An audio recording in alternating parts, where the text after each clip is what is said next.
وسيئات أعمالنا من يهده الله فلا مضل له ومن يضلل فلا هادي له وأشهد أن لا إله إلا الله وحده لا شريك له وأشهد أن محمدا عبده ورسوله صلى الله عليه وعلى آله وصحبه وسلم تسليما كثيرا إلى يوم الدين. أما بعد, Ibn Abbas radiallahu ta'ala anhuma said that the Prophet sallallahu alayhi wa sallam was the most generous of all people. That is, there was nobody ever that was more generous than the Messenger of Allah sallallahu alayhi wa sallam. Generosity does not just mean that you give your wealth. A person is generous with his time, he's generous with his status. Sometimes a person who knows you may need you to help get something done. The Prophet ﷺ was the most generous of all people at all times. But he was the most generous that he would ever be during the month of Ramadan. So the Prophet ﷺ had this quality of being generous, but he increased in his generosity during Ramadan. There's a point here that needs to be made before we move on to the rest of the hadith. And that is that Allah subhanahu wa ta'ala may have blessed you also to be generous. So maybe he blessed you to be someone who reads the Quran frequently or prays at night or whatever it may be from those good deeds that Allah subhanahu wa ta'ala has blessed you with. The month of Ramadan is not a time to be the same that you were before. It's a time to increase, to push down on the gas a little bit, to go a little harder. So if you normally read a juz of Quran a day, because some people do on a normal basis, in the month of Ramadan you want to increase that, double that, triple that. You want to push yourself because it is a month of blessing that Allah subhanahu wa ta'ala rewards us for tremendously. So the Prophet ﷺ was the most generous that he would be in the month of Ramadan. Why is that? Ibn Abbas goes on to explain in this hadith, Hina yalqahu Jibreel, when Jibreel would come and meet him. He says that Jibreel would meet him every day in the month of Ramadan. وَيُدَارِسُهُ الْقُرْآنِ. That means they would study the Quran. Not just that there was recitation of the Quran, but that they would study the Quran. So, though there is the concept in some people's minds that we're supposed to read a juz a day of Quran in Ramadan, a lot of them base that on this hadith that Jibreel used to come to the Prophet ﷺ and he would finish the Quran with him every year. But that just can't be the case. And I want you to know, I want you to stay with me on this. Did the Prophet ﷺ, and I'm asking, I want you to answer, did the Prophet ﷺ pray Taraweeh? Did he ever pray Taraweeh? Yes or no? Every day, yes. Every day? Taraweeh? Not Taraweeh, but Right. What's Taraweeh? Is it the same as you stand in your house at night and you pray by yourself? No. So Taraweeh is what? It's when people come together in the Masjid after Isha, sometime between Isha and Fajr, in Ramadan, and they pray together. Otherwise, it's not Taraweeh. Okay. So did the Prophet ﷺ pray Taraweeh? Yes or no? No. Yes. No. Okay. So 3 days. 3 days. The Prophet, or 3 nights. The Prophet ﷺ prayed Taraweeh. Now, notice in that same hadith where they talk about the Prophet ﷺ praying Taraweeh, the second night, they said that he prayed for a length of time that they were almost scared that they were going to miss suhoor. That they were almost scared to miss a suhoor. And the suhoor that was done then was approximately an hour or 45 minutes before the time of Fajr. Because that's waqt as-sahar. That's known as sahar in the Arabic language. So that's that pre-dawn time period. Okay? So if the Prophet ﷺ was praying that long, do you think that he was only praying with the juz of Quran? Outside of Ramadan, Hudayfa radiallahu ta'ala anhu mentioned that he stood next to the Prophet ﷺ and he began reciting Surah Al-Baqarah. This is the night prayer. And he says that the Prophet ﷺ started praying with Surah Al-Baqarah. He said, I thought that he would make ruku' after he recited 100 ayahs. Once he got to 101, he knew that the Prophet ﷺ wasn't going to stop. So he said, I thought that he would stop when he finishes Surah Al-Baqarah. He said, but he didn't. And he went on and read Surah An-Nisa. Skipped over Ali Imran. And he read Surah An-Nisa until he finished Surah An-Nisa. And then he went back and he read Ali Imran. Tayyib. Baqarah, Ali Imran, and Nisa, that's 6 juz of Quran. That's not in Ramadan. To think that the Prophet ﷺ read a juz of Quran a day and that's where he stopped, that's not really conceivable. If we look at the Prophet ﷺ's practice outside of the month of Ramadan, what was he doing with Jibreel? He was studying the Quran. Didn't say he would recite it. Yudarisuhu al-Quran. That is, he would teach him the Quran, or they would study the Quran together. And so Ramadan, just as it is a month of reciting the Quran, it is also a month to study the Quran, to try to learn more about the Quran and what Allah subhanahu wa ta'ala is telling us. That means that when you read, there's different types of reading. There's the reading that people do, they call it Murur al-Kiram, right? It's just reading to read. They want the blessings. Alif, Lam, Mim, as the Prophet ﷺ said, for every letter, it is as if you are getting 10 hasanas. Okay? You are getting a hasana, and each hasana or each reward is multiplied 10 times over. Just for saying Alif, Lam, Mim. So if you say Qul, Huwa, Allahu, Ahad, Qul is 2 letters, right? So, I mean, you can think, so that's 20 rewards. So some people read the Quran, and they read it in the Arabic language, even though they don't know Arabic. But they want the reward of reading the Quran. There's nothing wrong with it. That's a good thing. Alhamdulillah. You get your tongue wet with the remembrance of Allah subhanahu wa ta'ala, and there's no dhikr that is better than the recitation of the Quran. It's the best dhikr. However, is that what is intended from our reading of the Quran?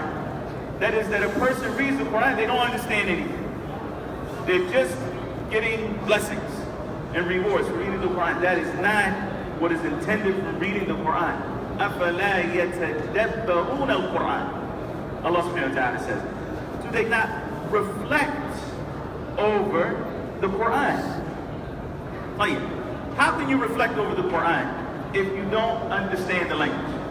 It's impossible. Because reflection comes after tafsir. Tafsir is the meanings, right? The meaning of the Quran, this is the tafsir. Reflection is a level beyond the meaning. Once you understand the meaning of the Quran, now we want to reflect. We want to know why Allah subhanahu wa ta'ala said this in this particular place. Why, when Allah subhanahu wa ta'ala finished these ayat, did he call himself Ghafur Rahim? Why did he say, for example, he's Azizun Duntiqam, when he's talking about mercy? Because Allah subhanahu wa ta'ala mentions his names that are appropriate for the context of the verses. And as you read these verses, you start to understand these things, right? This comes from reflection, pondering over the Quran, not simply just reading the words. So, again, the month of Ramadan is not just the month of recitation of the Quran, not just the month of praying behind the Imam, but a month to reflect over the Quran. And so, inshallah, what we're going to be doing in these classes, we're going to be studying a book that is called Kitab al-Tawheed. What does that have to do with reflection over the Quran? Well, this book, which was authored by Muhammad ibn Abdul Wahhab, Sulaiman al-Tamimi, rahimahullah ta'ala, about 300 years ago, the whole purpose of this book is an in-depth explanation, an in-depth reflection of the statement of Allah subhanahu wa ta'ala, وَمَا خَلَقْتُ الْجِنَّ وَالْإِنسَ إِلَّا لِيَعْبُدُونَ. I have only created jinn and mankind to worship me. That is the purpose of creation. What is worship? How to worship Allah subhanahu wa ta'ala alone? What negates that worship, which is also important. And a lot of us, we don't do enough of that kind of study, which is the study of the opposites, right? How do you recognize the benefit of light until it's dark? No, really. How do you know how valuable light is until you've experienced darkness, right? So the study of the opposite of something is also very important so that we value what it is. You know, the Prophet ﷺ encouraged us to visit people who are sick, correct? What benefit do we get from visiting someone who is sick? And what benefit do they get? Well, the person who's sick, when you visit them, perhaps they're lonely because they're not going about their daily routine, right? Normally this person may go to school or go to work or go to the Masjid, and they're seeing people and they're interacting. When a person is sick, there's usually a lack of socialization. So now when you come to visit them, they're happy that you visited them. And you may make dua for them, and that's a benefit for them. What do you benefit? What do you benefit from visiting the sick? Do you not benefit an increase in your gratitude to Allah subhanahu wa ta'ala? Because when you see this person right now, you are breathing with last time. Everybody who's sitting here is breathing without thinking about it. Correct? It's not even something that we're conscious of. Allah subhanahu wa ta'ala this is a blessing from Allah subhanahu wa ta'ala that you are here breathing without even thinking about it. And the air is plentiful and you can breathe in and out at will.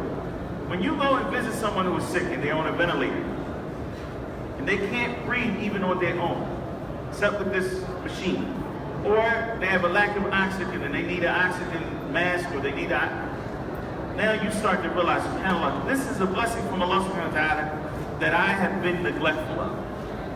I haven't thanked Allah subhanahu wa ta'ala for it. This ability to breathe. And so when you visit the sick and you see whatever it is that they're dealing with, then you recognize that Allah subhanahu wa ta'ala has blessed you not to deal with that, and so you are thankful. Just as that person who is afflicted recognizes that Allah subhanahu wa ta'ala's affliction of them with that thing is actually better for them. That test that they are going through is actually better for them. And the Prophet ﷺ said this about the believer. He says that the believer's affair is all good.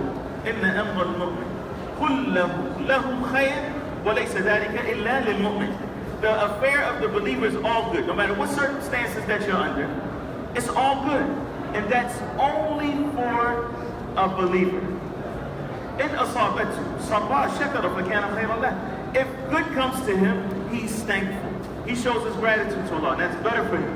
When asabatu darra sabara fa kana khayran lah. But if some type of calamity afflicts him, then he is patient. And that is better for him. That's something good for him. Because when Allah subhanahu wa ta'ala tests you with something, that's a removal of sins. Perhaps that is a test for you that brings you back to your senses. Some people don't realize maybe you've fallen off the path, that straight path. And Allah subhanahu wa ta'ala afflicts you with something to bring you back to your senses to say, wait a minute, that wasn't the right way to go. And Allah subhanahu wa ta'ala, Allah azza wa jalla is bringing out of you thankfulness. He's bringing out of you this patience. And so all of this is better for you. Okay, back to our topic, which is the book of Tawheed. And the explanation, an in-depth explanation of I have not created jinn and mankind except to worship me, Allah subhanahu wa ta'ala says. Defining for us our purpose in life. And I want to go back to something, we'll get to this ayah. This book that we're going to study, inshallah, the reason why it can be looked at as a study of the book of Allah subhanahu wa ta'ala is because the overwhelming majority of this book is nothing but ayat. It's 67 chapters, the book. Each chapter starts with an ayat. Sometimes many ayat, as we're going to take today, inshallah. This first chapter, 5 ayats. 2 hadith. And that's it. And that is the entire book. Ayat and ahadith. However, it's a thematic study of the Quran. In other words, this theme, this particular topic, the author has put together ayat that deal with that particular topic in one place for us. And then certain ahadith of the Prophet ﷺ. And as we know, the sunnah of the Prophet ﷺ explains for us the Quran. Allah subhanahu wa ta'ala sent the Prophet ﷺ for what purpose? To teach us. Al-Kitaba wal-Hikmah. To teach us the book and to teach us the Hikmah. Al-Imam al-Shafi'i, rahimahullah ta'ala, says, if when you see Kitab and Hikmah mentioned in the same place, the book and wisdom, the book refers to the Quran and the wisdom refers to the Sunnah, the Prophet ﷺ. So the Sunnah of the Prophet ﷺ also is what gives us an explanation of the Quran. This book that we're going to study is Quran and Sunnah. The Sunnah, those ahadith that are mentioned in this book, over half of them are from Bukhari and Muslim, so you don't even have to look at the authenticity. The other 35 to 40% of the ahadith are from the well-known books of hadith, the Musnad of Imam Ahmad, Sunan Abi Dawud, Sunan al-Tirmidhi, Sunan al-Nasa'i, Sunan Ibn Majah. The majority of them are from there, and the majority of them are also authentic. They have been graded authentic by a number of the scholars of hadith. Some of them are what are known as Hasan or fair hadith, and some of them, in fact, are not authentic. None of them, however, have reached the level of being fabricated hadith. And even the ones that are not authentic, they're supported by the authentic narrations. This is the book.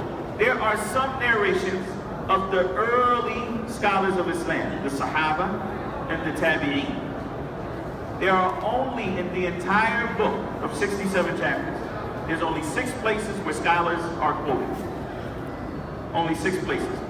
3 of those places are quotes from Shaykh Islam Taymiyyah rahimahullah. The other one is Ibn al-Qayyim rahimahullah, and then 2 other places in the book. The point being is what?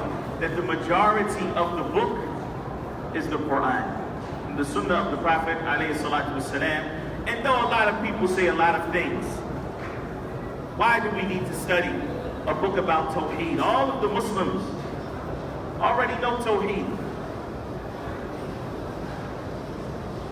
We wish that were the case.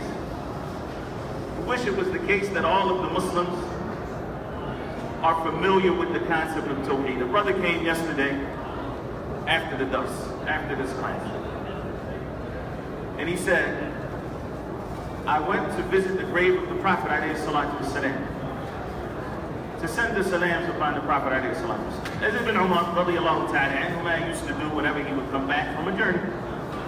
He would say, Assalamu alayka ayyuha nabi wa rahmatullahi wa barakatuh.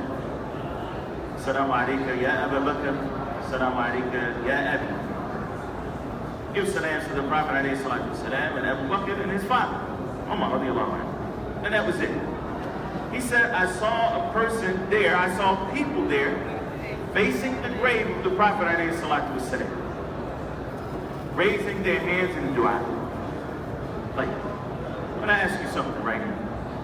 Is dua ibadah? Is it worship? Right? Dua is worship. There should be no difference of opinion on that issue, because the Prophet ﷺ himself said, ad-dua huwa al-ibadah. Dua is the worship. It is the essence of worship. Even the worship that we do on a daily basis, like salat, revolves around what? Dua. After you say Allahu Akbar in salat, and you do dua al-istiftah, for example, you recite Surah Al-Fatiha. In every salat, Surah Al-Fatiha is what? It's dua. Surah Al-Fatiha is dua. You start out by praising Allah subhanahu wa ta'ala, and then you ask Allah, which is the etiquette of dua. You praise Allah subhanahu wa ta'ala, and then you ask Him. So, Fatiha is dua. Dua is ibadah. Okay. Hence, if dua is ibadah, then it can only be for who? You can only make dua to Allah subhanahu wa ta'ala. So anyone making dua to anyone other than Allah subhanahu wa ta'ala, whether that's an angel or a prophet or otherwise, then that person has left Tawheed, as we'll explain inshallah. Because Tawheed is to worship Allah subhanahu wa ta'ala alone. But that is one of the manifestations of Tawheed. And so, to think that we don't need to study Tawheed, even for ourselves, not just because we know that there are some Muslims who may fall short in their actualization of Tawheed. But the Prophet ﷺ informed us that the thing that he fears most for this ummah, and we'll study this later on, inshallah, in a few days, we'll cover this. But I just mentioned it now in advance. The Prophet ﷺ said, أَخْوَفُ مَا أَخَافُ عَلَيْكُمْ الشِّرْكُ الْأَصْغَرُ. The thing that I fear most for you is minor shirk. Minor shirk. Okay. What did the Prophet ﷺ describe minor shirk as being? What did he say? Anybody know? Yeah.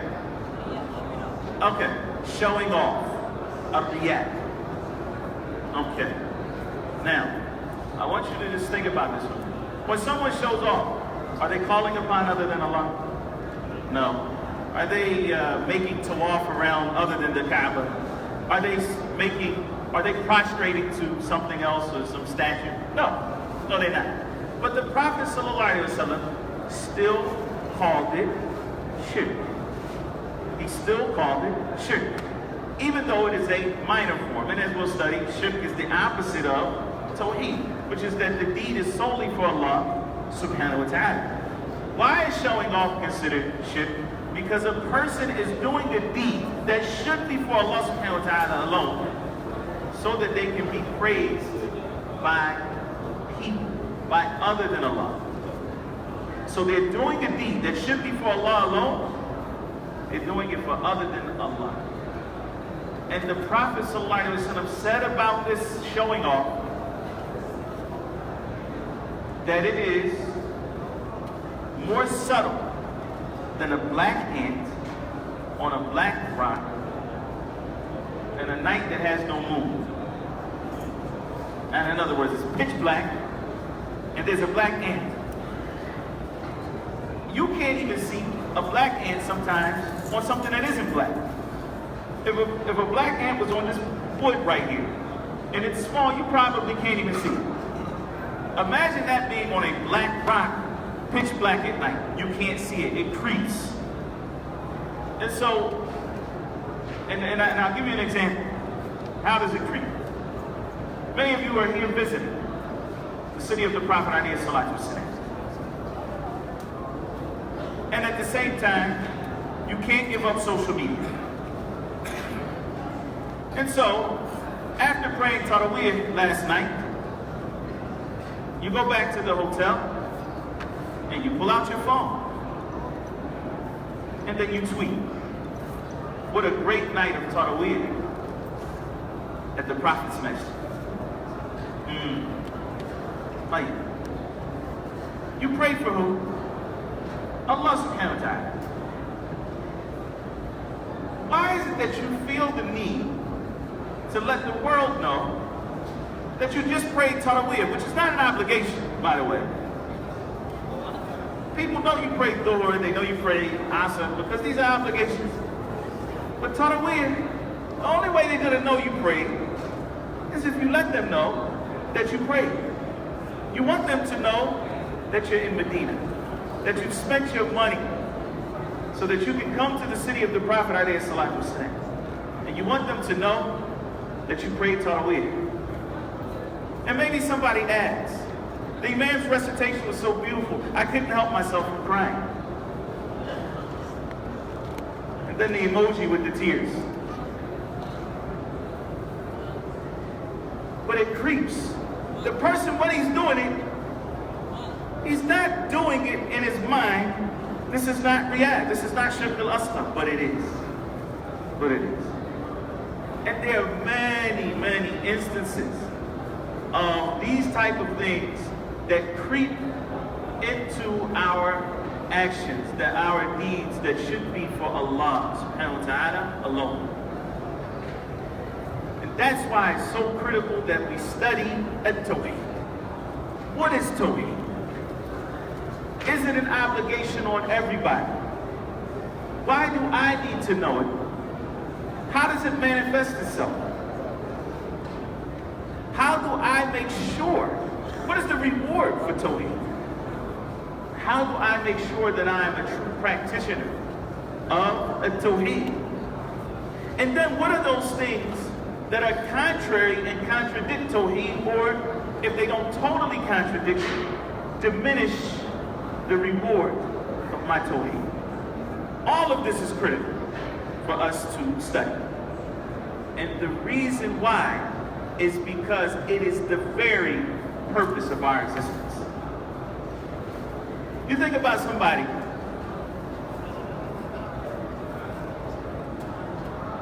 Anybody own a restaurant here?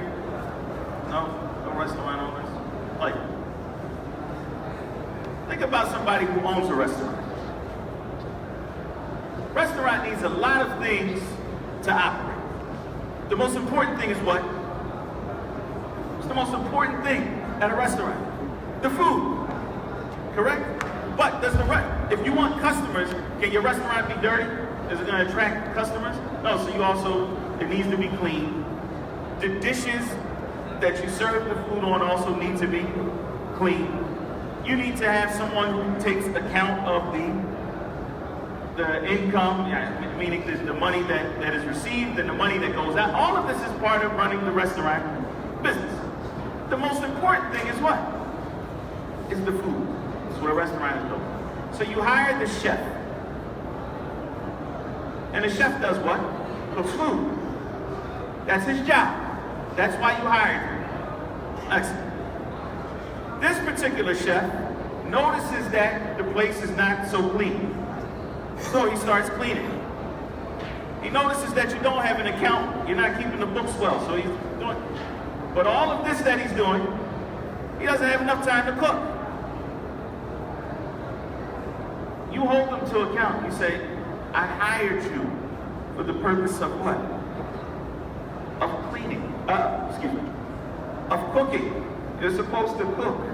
And he says, I understand that. But look at all of these great things I'm doing for you. Look at these great things I'm doing for the restaurant. Is that going to be enough to keep him his job? No. Because he didn't do what he was hired for. He didn't do what he was hired for. Allah subhanahu wa ta'ala created us for a noble purpose. We benefit from it. Allah subhanahu wa ta'ala doesn't benefit from it. And that is to worship Him subhanahu wa ta'ala. If we don't do that, if we are not worshiping Allah subhanahu wa ta'ala, then we are not fulfilling our purpose on this earth. It doesn't matter what else we do. It doesn't matter that we may say to ourselves, and this is an interesting point, again, that we'll cover in more detail as we go on, inshallah. Some people believe that it's enough just to be good to people. I'm a good person. You hear people say that. I have a good heart. Good to my neighbors. I don't do anything, but I don't do anything wrong. But he also doesn't worship Allah. And he thinks it's enough that he is a so-called, and I'm putting this in quotes, a so-called good person. The reality is, all of those things we look at as being good things, and they are. It's good that you are kind to your neighbor. It is good that you are a person who upholds justice. Because part of this deen, if not the entirety of the deen, is built on al-adl. It's built on justice. But part of that justice, as we know as Muslims, is to put everything in its proper place, which means that we have to worship our Creator subhanahu wa ta'ala. Beyond that. So if we look at social justice, if you will, we look at many of the things that the prophets of Allah, alayhi salatu wassalam, called to in the Quran. They talked about fairness in the marketplace when using the scales. The prophets of Allah. They talked about these things. But what did they talk about first? And what was the cornerstone of the call of all of the prophets? Ya qawm, u'budullah. Ya qawm, u'budullah. Ma lakum min ilahin ghayr. Oh my people, worship Allah. This was their first call. There you don't have any deity other than Him. That is, that there is no true God, no God deserving of your worship other than Allah subhanahu wa ta'ala. This was the cornerstone of their doubt. Why is that important? Because when we look at these issues of, I'm a good person, I have a good heart, I fight for the rights of the oppressed, I do all of these wonderful things. If it is not based on pleasing Allah subhanahu wa ta'ala alone, then it is going to be based on something else. And it will come crumbling down. It's not based on a strong foundation. Let me give you an example. There's some people who fight for the rights of the oppressed. You know why? Not because they want to please Allah subhanahu wa ta'ala, but because they feel guilty that they have a certain social status. They recognize that they've been blessed with wealth. And they feel guilty because they see people who don't have wealth. They're poor. They don't have enough to eat. And that is what motivates them to do good. Their guilt. Not to please Allah subhanahu wa ta'ala. So what happens when they stop feeling guilty? And they don't do it anymore. Because the motivator is not there. And that is why the prophets of Allah, alayhimus salatu wassalam, it's the same thing with, we kind of talked about this yesterday with your children. If your children pray only because you're watching, then guess what happens when you're not watching? You're not praying. This is part of Tawheed, is that the heart is attached to Allah subhanahu wa ta'ala. So we're going to start with the book, and hopefully these concepts will become clear as we move on. Now. بسم الله والحمد لله والصلاة والسلام على رسول الله اللهم اغفر لنا ولشيخنا وللسامعين. The author rahimahullah ta'ala said, Kitab al-Tawheed, بسم الله الرحمن الرحيم وقوله تعالى وما خلقت الجن والإنس إلا ليعبدون. طيب. Kitab al-Tawheed. Al-Tawheed a lot of times is translated as monotheism. And I'm sure we probably heard that terminology. The word monotheism it means the belief that there's only one God. The belief that there's only one God. And the term Tawheed is a bit more comprehensive than that, as we'll come to learn through our studies, inshallah ta'ala. The belief that there's only one God. I'm just asking because I know that many of you may live amongst Christians, for example. Do Christians believe that there's only one God? Yes? No? Maybe so? Yes. Christians believe that there's only one God. Are they monotheists? Are they muwahhidun? Do they practice Tawheed, is my question. No. No, they don't.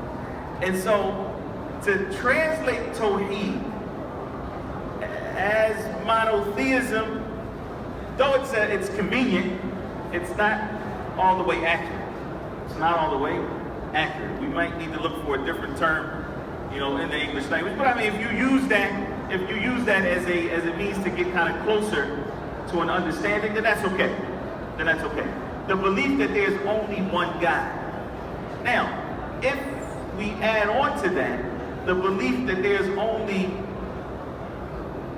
one God, and we believe, because in general, in the English language, God with a capital G, when used in the theological sense, it's referring to the true God, that is the Creator, the one that is deserving of worship. Even in the English language, it means that. So we say that there's only one deserving of worship, and we say that that's what monotheism is, then yes, that is very close to what we would say the definition of Tawheed is in the Arabic language.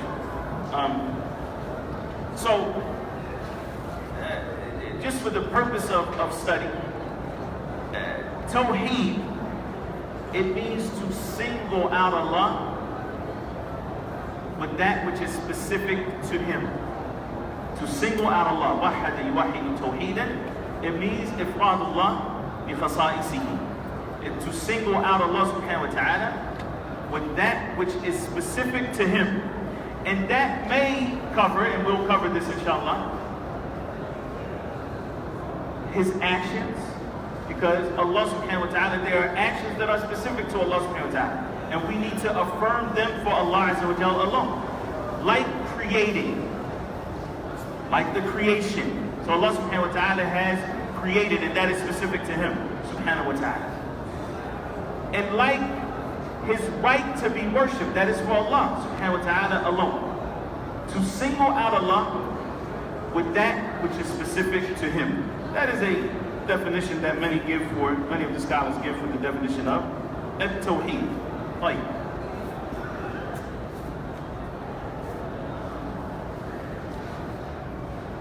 the term tawheed, some people have a problem with this terminology. I'm only going to mention this in brief, but I think it's important because some people say, all you people focus on is tawheed. And it's not even in the Quran. You start from Surah Al-Fatiha, and you read to Surah Al-Nas. Will you see the word tawheed? Some of you have memorized the Quran. Is the word tawheed in the Quran? The word tawheed. Is in the Quran? Yes or no? Maybe so. Like, who says yes? It's in the Quran. Nobody? No. Who says no? Who doesn't know? It's okay. Like, no, the word tawheed is not in the Quran. The word tawheed. The concepts of tawheed, meaning that Allah subhanahu wa ta'ala is to be singled out and worshipped, is from the beginning of the Quran to the end of the Quran. The concept is there. The word is not in the Quran, but the word is in the Sunnah of the Prophet alayhi salatu wasalam. We're going to read some of those hadith. But before we get there, I just want to mention this because it was something interesting. A few years ago, I saw a debate. It was called the Trinity versus Tawheed. Okay, it was a debate between a Christian and a Muslim. The Trinity versus Tawheed. And so the Muslim begins his debate by exposing the fact that the word Trinity does not exist in the Bible. You read the Bible, the Old Testament and the New Testament. You start from Genesis and you go all the way to the end, you'll never find the word Trinity. And this was his argument why the Trinity is false. It's not there. So the Christian countered. And he said, well, we have a problem with your argument. Because if that's the case, then Tawheed is also false. Because if you start from the beginning of the Quran to the end of the Quran, you won't find the word Tawheed.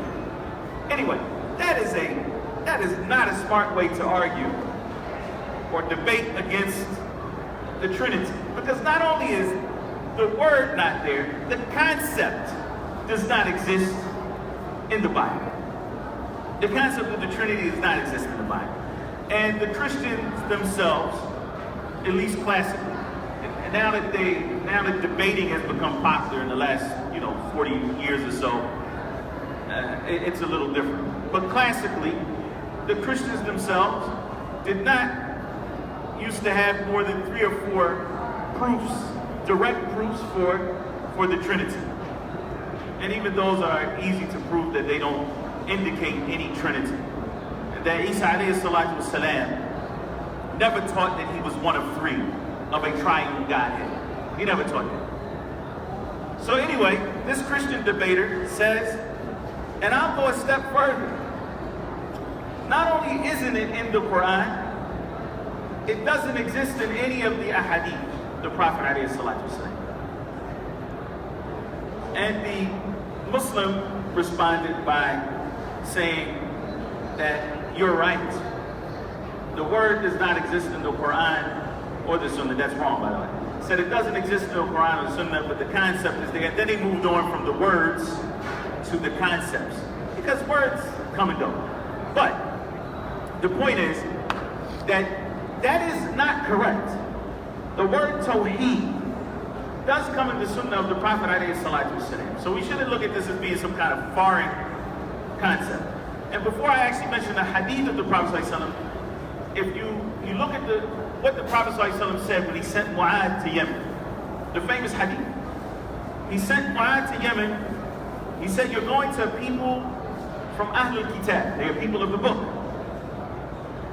So let the first thing that you call them to be the testimony of La ilaha illallah wa anna Muhammad Rasulullah. There is no true deity except Allah, and that Muhammad is the messenger of Allah. Let this be the first of your da'wah to them. In another narration of that same hadith, the Prophet ﷺ said, let the first thing that you call them to be an yuwahidullah. An yuwahidullah.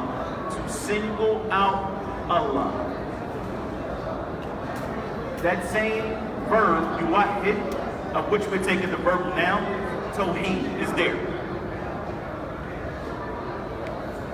Similarly, when the Prophet ﷺ made Hajj, when you go to the miqat, and I'm assuming that all of you are trying to make Umrah in this month, or have made Umrah already. When you go to the miqat, as you're leaving the miqat and you're heading to Mecca, what do you say the whole time? From the time that you leave the miqat all the way to Mecca, what are you saying? Labbaik Allahumma, labbaik, labbaik la sharika laka labbaik, which is called the talbiyah, right? Jabir ibn Abdullah, we talked about yesterday, who narrated that long hadith of the Prophet ﷺ about Hajj. He says, when the Prophet ﷺ was at the miqat, he says, فَأَهَلَّ رَسُولُ اللَّهِ صَلَى اللَّهُ عَلَيْهِ وَسَلَّمَ بِالتَّوْحِيدِ. He said that the Prophet ﷺ proclaimed at-tawheed. He used the word at-tawheed. What was he saying? Labbaik Allahumma labbaik. I am at your service, O Allah, I'm at your service. Labbaika la sharika laka labbaik. At your service, you have no partner. Meaning it is, I am at your service alone. I worship you alone, O Allah. And you have no partner. He called that at-tawheed. Likewise, the Prophet ﷺ, when he said, "An yuwahidullah," to single out Allah, was explained in the other narration of that hadith, the testimony of faith, which is why it is called kalimat at-tawheed, the statement of at-tawheed, which is La ilaha illallah, La ilaha illallah, that there is no true deity except Allah. And so we'll talk about that, inshallah, as we move forward. I want you to listen to this hadith of the Prophet, alayhi salatu wassalam. The authority of Jabir radiallahu ta'ala anhu also said that the Messenger of Allah sallallahu alayhi wa sallam said, يُعَذَّبُ نَاسٌ مِنْ أَهْلِ التَّوْحِيدِ فِي النَّارِ.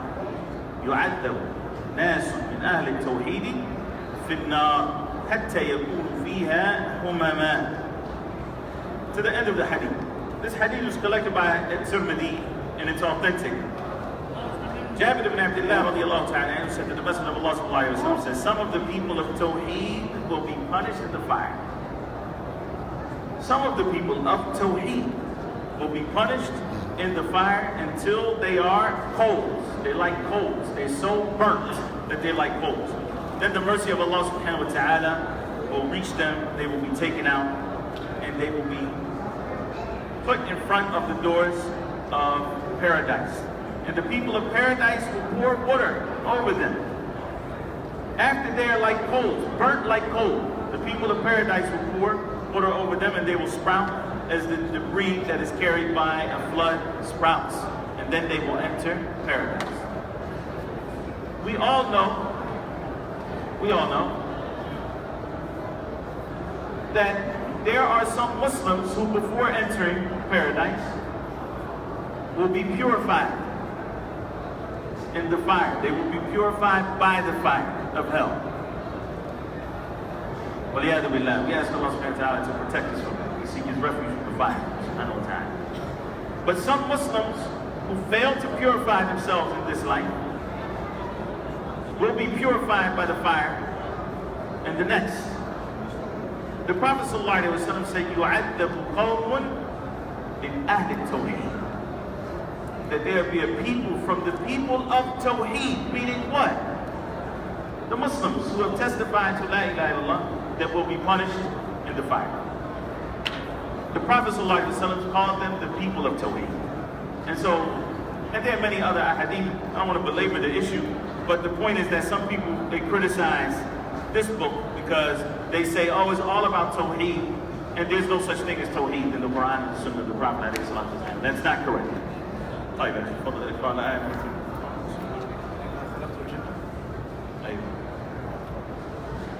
وقوله تعالى وما خلقت الجن والإنس إلا ليعبدون. Allah the Most High said, and I did not create the jinn and mankind except for them to worship me alone. In this ayah, Allah subhanahu wa ta'ala is clarifying for us the purpose of our existence. Perhaps we don't realize how much of a ni'mah this is.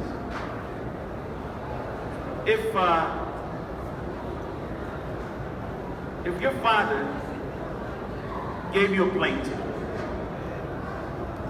here's your plane ticket. He sends you to any place on earth. A remote island, perhaps, in the middle of the Indian Ocean. Says, here's a plane ticket.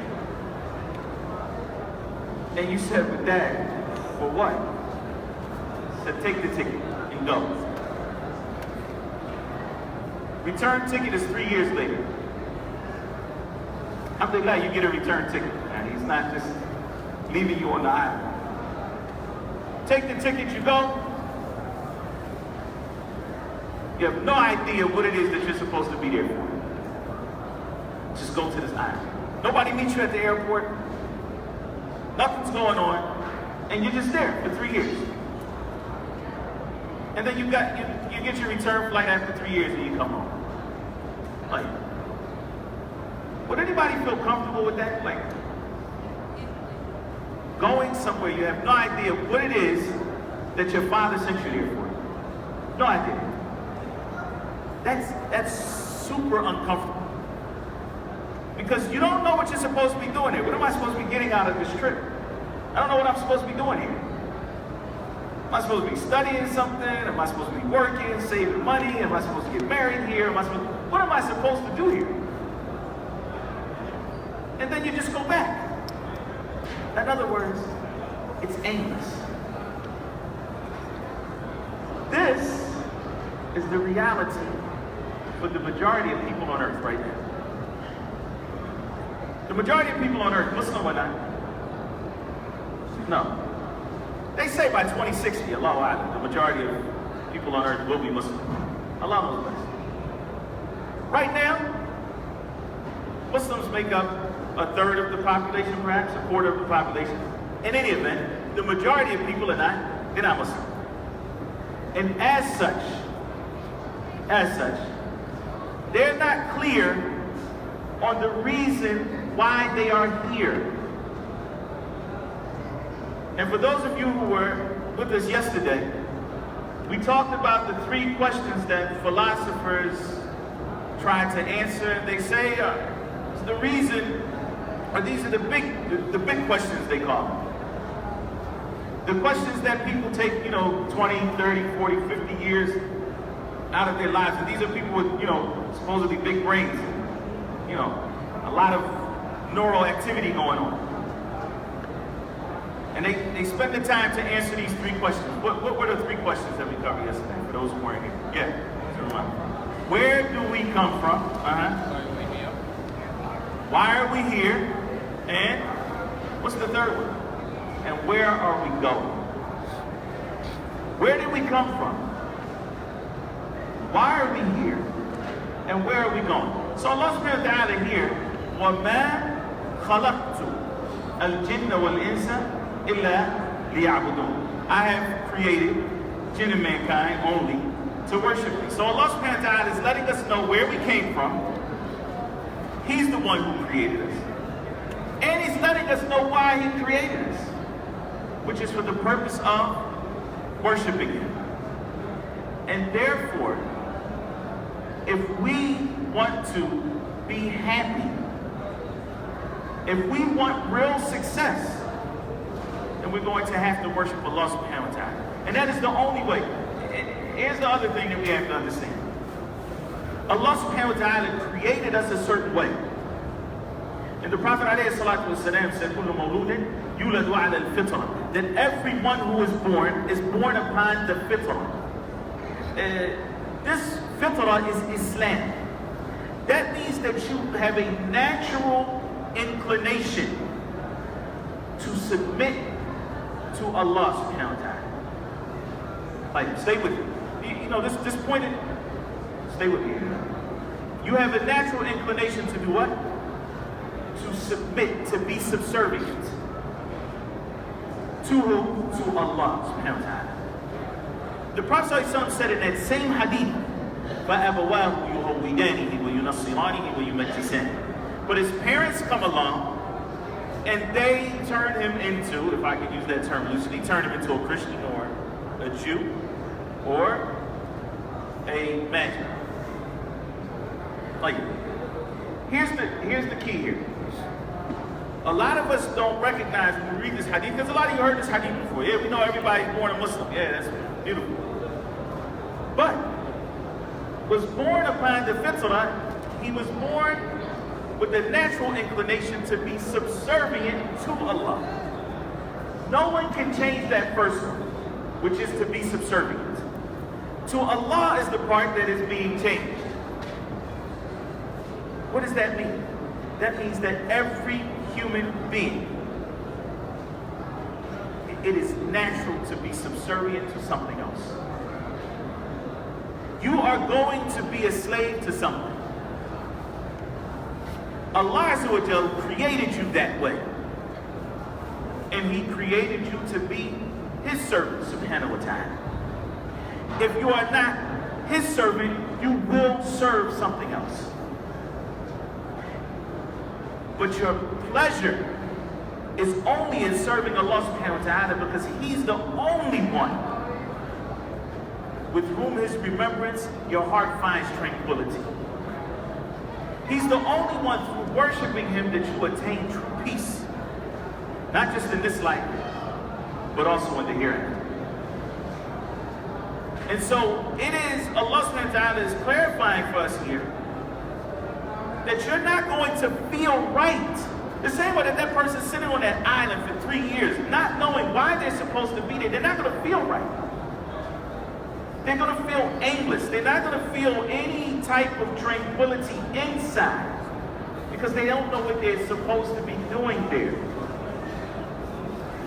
And because of that, they try to make a way for themselves. They occupy their time. That's it. So that they don't go crazy.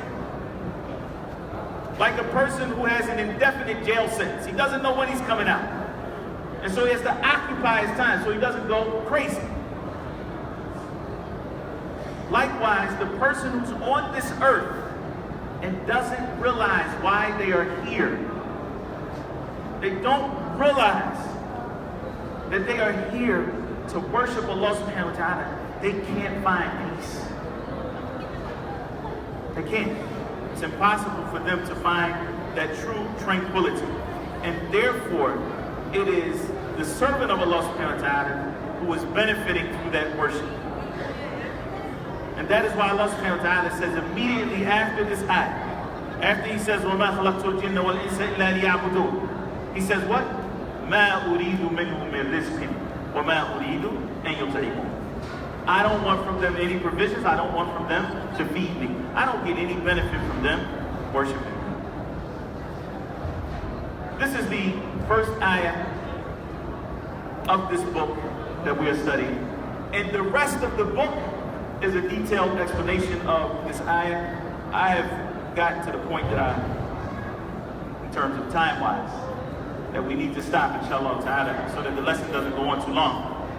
And we'll cover the remainder of this chapter, bi'idhnillahi ta'ala, tomorrow. If you can find Kitab al-Tawheed, you bring it on your phones and you want to follow along or something like that, or you find a hard copy of the book, then you should bring it with you, inshallah ta'ala, so that the study can be smooth, bi'idhnillah. Just to re-emphasize this point, that is the relationship of this ayah, وَمَا خَلَقْتُ الْجِنَّ وَالْإِنسَ إِلَّا لِيَعْبُدُونَ, that I have not created jinn and mankind except to worship me. The relationship between that and the remainder of our study is that this ayah is a clear indication for us that worshiping Allah alone is an obligation. That worshiping Allah alone is an obligation. How does it prove that it's an obligation? Did Allah say in this ayah, "Ubudni, worship me"? Is that what He said? No. But what did He say? He said that this is why He created us. And so therefore, when Allah subhanahu wa ta'ala defines for us that purpose, then we know it is our obligation to fulfill that purpose. So it becomes an obligation. And a believer in Allah subhanahu wa ta'ala, once they know that Allah Azza wa Jalla has obligated something upon them and made it compulsory, a believer strives to learn more about that thing so that they can do it properly. So Allah Azza wa Jalla has created us for worship. We need to learn more about it so that we worship Him properly. The same way, when we find out that we have to pray, now we go and we learn how to pray and we learn the details of that prayer. Worship in general, that concept of ibadah, which we'll talk about inshallah ta'ala a little bit more tomorrow, that is something that is an obligation for us to learn more about. We truly believe in Allah subhanahu wa ta'ala and the last day, and we want to be from amongst the muttaqeen, those who have true fear of Allah subhanahu wa ta'ala and who are striving to attain piety. And Allah subhanahu wa ta'ala knows best. Sallallahu alayhi wa sallam wa barak ala nabiyyina Muhammad. A question with regards to the asthma inhaler. Does it break the fast? The asthma inhaler. Oh, asthma inhaler. Does it break the fast? Right. As we know, the fast is from Fajr till Maghrib. You must abstain from food, drink, and intimate marital activities. And anything that resembles those things. So, for example, a person who takes an IV, that is not food nor is it drink, but it takes the place of food and drink, and it goes, it's intravenous, so it goes into the vein, then this is something that will also break the fast. Inhalers are of different types. Some of them are simply a type of mist. Some of them actually have a powder in those particles. And the scholars have a difference of opinion about the one with the particle because it does go inside the lungs when it's inhaled.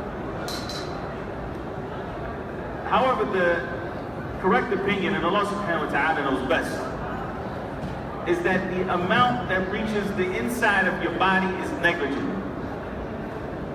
It definitely is not more than the amount that enters your body when you make wudu. And we can make wudu when we fast. Meaning that we can put water inside of our mouths and we swish it around and then we spit it out. And we do istinshaq, which is to sniff the water in your nose. Even though the Prophet ﷺ told us to exaggerate that sniffing unless you are fasting. So when you're fasting, you still sniff, but you don't exaggerate. You don't take it all the way up the nostrils. But the fact remains that when you put water in your mouth, there's going to be a negligible amount that does enter your body. And that is muhtafa, it's overlooked. Similarly, you can take a ghusl when you are fasting. And the steam that comes from the ghusl is, it's taken in by, it's absorbed by the body. But it's negligible. And so the amount that reaches the inside from the inhaler is negligible and it is overlooked. Bi'idhnillahi ta'ala, and there's no harm for a person who has asthma to use the inhaler when they're fasting, and Allah subhanahu wa ta'ala knows best.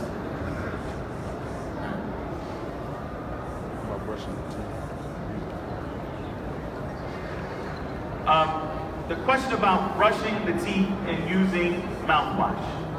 In terms of brushing the teeth, the Prophet ﷺ used to use a miswak when he was fasting.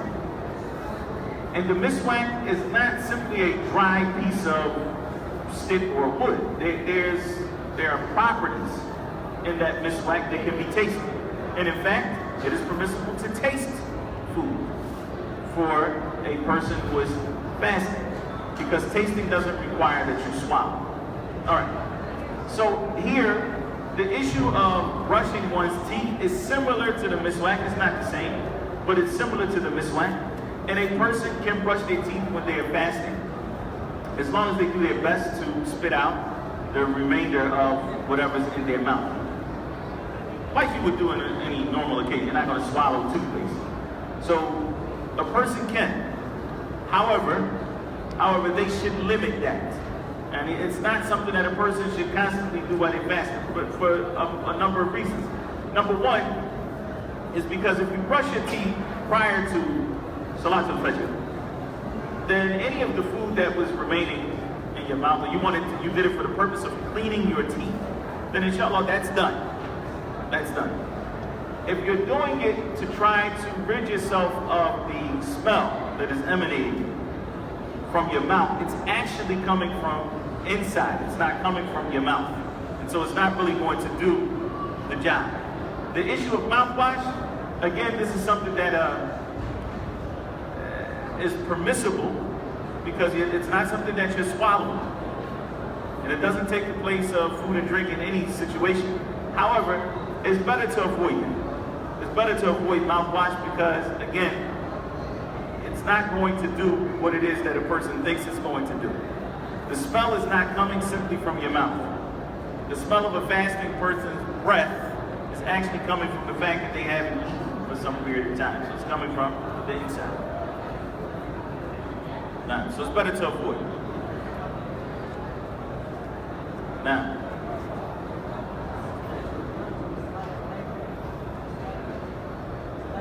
swallowing saliva. Yeah, swallowing the saliva, there's no harm in it. There's no harm in swallowing saliva. And that would be very difficult if a person could not. And the deed is easy, alhamdulillah. يريد الله بكم اليسر. Allah subhanahu wa ta'ala wants ease for you. Do we need to pray before we break our fast, or we pray, which is the mustahab dua in the hadith, after we open our fast, we break our fast? What is the best thing? Because some belong from Pakistan, so there is a saying. When you say pray here, are you talking about dua or are you talking about salat? Okay. So you're saying, is there a specific dua that is made when breaking the fast? Yes, and before or after? Okay. So there are several hadith where the Prophet ﷺ mentioned that the dua of the one who is fasting is answered. Some of those hadith indicate or they specify the time of iftar. So they say that this dua la yurad, or it's mustajab, that it's not rejected or that it is accepted by Allah subhanahu wa ta'ala, the dua that is made prior to breaking your fast. Is there a specific dua that the Prophet ﷺ used to make during that time? I'm not aware of any dua that the Prophet ﷺ used to make at that time prior to breaking his fast. Once breaking the fast, there's a hadith that is narrated that the Prophet ﷺ said, ذهب الظمأ وابتلت العروق وثبت الأجر إن شاء الله تعالى. But that is إن شاء الله تعالى. Nah, إن شاء الله. Which means that the thirst has ذهب الظمأ وابتلت العروق. The thirst is gone, the veins have become moist, and the reward is established. Inshallah. So, but that is not said prior to breaking the fast. That's said after you break the fast. And Allah knows best. All right. Any other questions? Is there questions from